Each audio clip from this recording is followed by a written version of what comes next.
Wednesday, Thursday, Friday, Saturday, Sunday. Hello, everyone, and welcome to the 13th annual Musclecar Madness York US 30 reunion at the York County Fairgrounds in York, Pennsylvania. When I arrived at the York Fairgrounds, I found some junior stockers sitting in the parking lot, and a group of photographers were busy arranging the cars for a photo shoot. Man, I'll tell you, these cars triggered some memories of the 1960s and 70s for me. You are watching a promotional clip from the full-length 3-hour and 14-minute video production covering all the activities at the 13th annual Musclecar Madness York US 30 reunion that was held on July 11 and 12, 2014. Now, this event hosted the first annual junior stock reunion, and a group of 20 or more cars were in attendance. The event also had a salute to General Motors, and we profiled several GM cars at the show. Now, Bill Drevo told us about his Z28 Camaro. You bought a brand new? Yes. Tell us. Our salute to General Motors continues as we take a look at this beautiful 57 Corvette that is owned by Gary and Beth Swenson. Gary and Beth also own this 1963 Corvette, and it looks like a serious race car. History on it. First, we'll start with the 63. Okay. I bought this actually from a good friend of mine, Rob Sabre, years ago. He had purchased it from a fellow in Florida. The Pontiac division of General Motors was also well represented at the show, and the 62 Super Duty Pontiac is just one example. In its history. Well, Max Sterling was a friend of mine, passed away about 3 years ago. All I can say is Max had a passion for this sport you wouldn't believe. Well, I couldn't believe the metal flake paint job on Mark Smith's Camaro either. Super. Tell us about that special paint job. Yeah. Well, I got this car together here, take it over there to the body shop. I had a fire, and it was arson, and it ended up being at a body shop called Custom Classics. We also had a nice group of gassers at the show, and we show you several in the full-length video.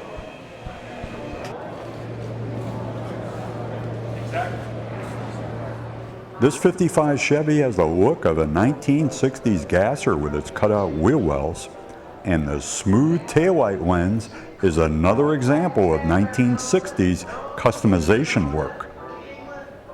There was also a fair share of Fords at the show, and this is the Superstock Magazine project car. Now, we also profiled the 71 Pinto that the late Buddy Ingersoll took to the 1977 Modified Eliminator World Championship. We went through it in the last couple years. Steve McLean has added a ramp truck transporter to his Dino Don Nicholson tribute, and it looks great inside Memorial Hall. Attracting a lot of attention at the show is this Sox & Martin 64 Mercury Comet. This AFX Falcon was raced by Drake Viscomi of Carmel, New York. Now, Drake was a regular on the Northeast Superstock and FX match race scene. Mopar fans also had a lot to look at the show. We had Hemi Plymouths, Superstock Dodges, and this very cool Hemi Dodge Dart.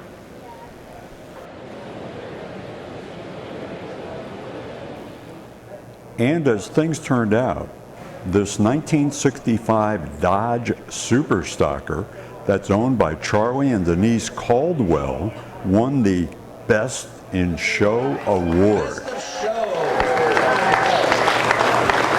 Charlie and Denise Caldwell. Over in the junior stock area, I found two cars that were run by drag racing legend Marv Ripes. Now, Marv is a guy who developed the 8-inch torque converter, and I'll tell you, he is living history. 57 built their hardtop. They couldn't make the train he lived. They ran it at San Fernando every week. Fred Borchett is another guy who made drag racing history. Now, Fred's the guy who modified the Chevrolet dual-range hydromatic transmission for quarter-mile drag racing action. I had been building the dual-range hydromatics for racing, so I continued to make them better for the sedan deliveries, and a lot of guys use my transmissions throughout the country. One of the most popular junior stockers of the era was the Yoo-Hoo 2 of Tony Massari and Wayne Jessel.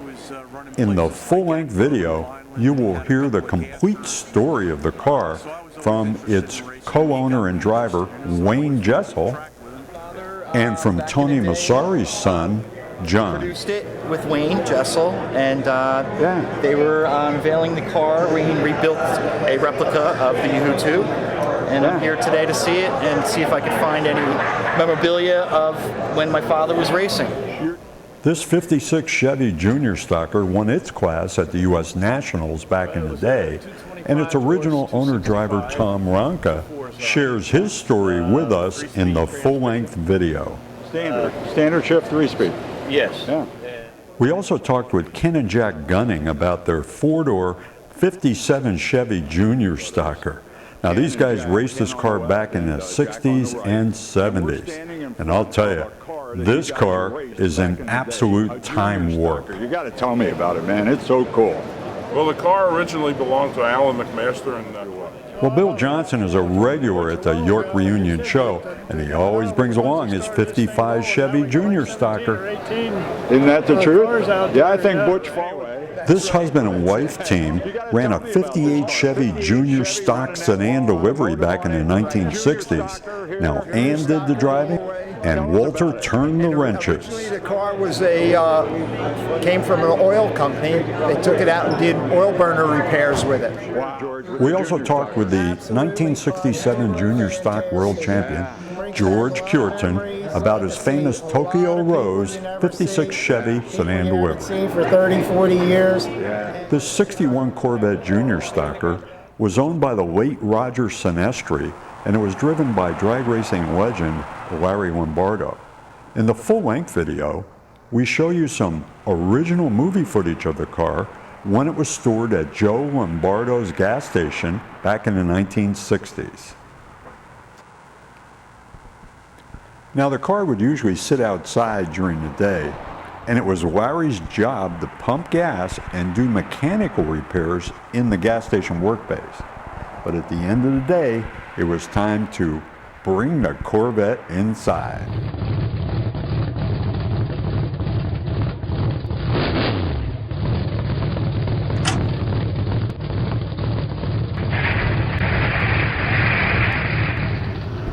We also show you a best-of-3 junior stock match race between Larry Lombardo in the Buckshot and Carmen Rotunda in a similar 61 Corvette.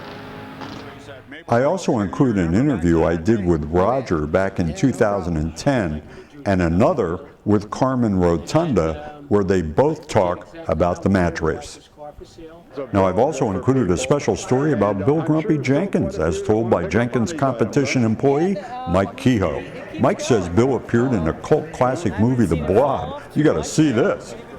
On Saturday, they had a Cruisin' Into Summer car show outside Memorial Hall, and I found some great cars with great stories out there. Do you recognize these taillights? Well, if you said 55, 56 Merc station wagon, you got it. My big surprise was finding a 62 lightweight Super Duty Pontiac in the parking lot, and I got the scoop on it from its current owner, Ken Colosino. Super Duty. Wow. It's one of 162 that were made in '62. Yeah. It's got aluminum front end, fenders, inner fenders, hood, front bumper, bumper brackets, and rear bumper. Jeff Johnson owns this bright red 48 Studebaker. It's a 1948 Studebaker Starlight Coupe. It has the 1950 bullet nose front end on it.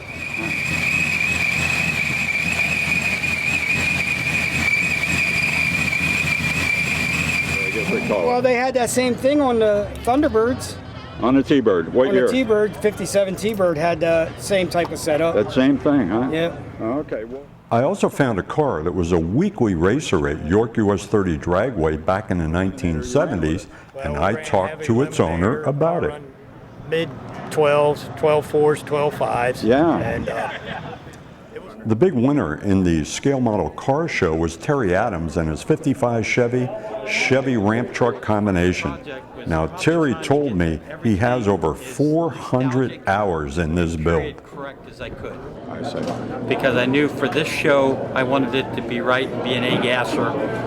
My friend Dave Heisey entered this emergency truck in the scale model car show, and I learned that the model is scratch built from wood and cardboard.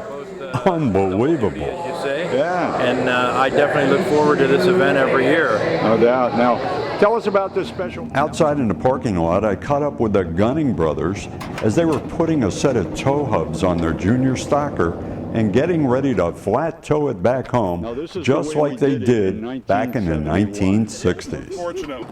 Yeah, we had them at our house. Oh, okay. They weren't on the car though.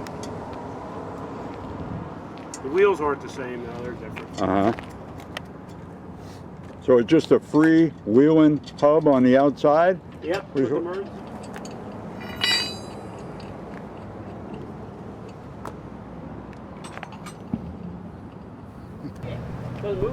These guys are still using the same tow bar that they used back in the 1960s. And as the old junior stocker heads off into the sunset, we bring down the curtain on our coverage of the Musclecar Madness York Reunion for 2014. To order your copy of the full-length video, visit us at beonvideo.com.